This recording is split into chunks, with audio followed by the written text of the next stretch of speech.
In 1 Corinthians chapter 5 and verse number 4, Paul says that I have judged already in the name of our Lord Jesus Christ when ye are gathered together in my spirit with the power of our Lord Jesus. And he goes on to say, deliver such a one to Satan. He's talking about, of course, that sin in which a man had his father's wife. Have you noticed that the apostles and the inspired evangelists in the New Testament never spent much time exhorting Christians to meet and assemble together? They merely take it for granted that we're going to do so. They speak to us concerning the nature of our assemblies, but they speak of the assembly itself as if it's a foregone conclusion, a natural act of those who are disciples of Jesus Christ.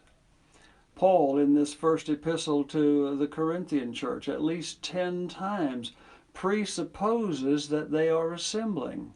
He did so in chapter 1, verses 10 to 13, when he talked about church unity. He did it here in chapter 5, when he's talking about church discipline, in chapter 6, in judging disputes in the church, in chapter 10 and chapter 11, when he's talking about the Lord's Supper, in chapter 12, when he's talking about teaching and learning, and then about giving in chapter 16 and verse number 2. Again and again he references their assembly, but he never comes right out specifically and says, now, here's when the church ought to meet, and you ought to come together, you ought to do this, you ought to meet together.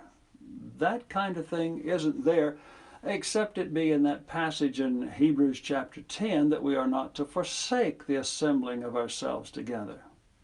Don't stop doing it. And still, they never came right out and said, here's what you ought to do. It just says, when you're together, do this. Or they came together and they did that. Souls who follow that faith of Jesus Christ just naturally want to be together with other souls of that like precious faith.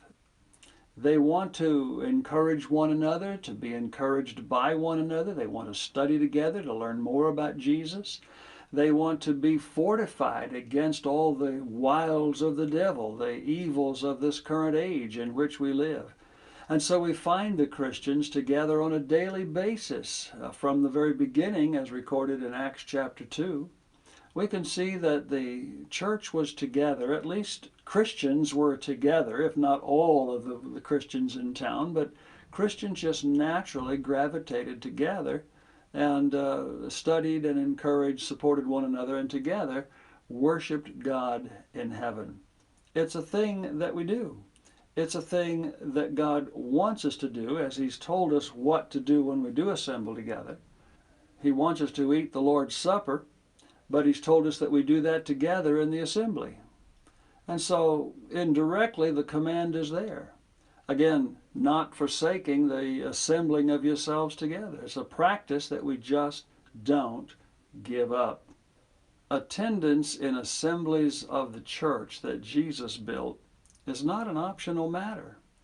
It's something that Christians are expected to do, expected by God and by other Christians, and it's something that we do with joy because we enjoy the company of those who understand the faith by which we're trying to walk.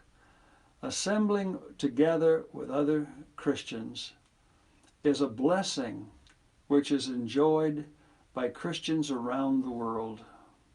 And when we are gathered together, we find collectively what individually we seek and find daily, that God will truly bless us.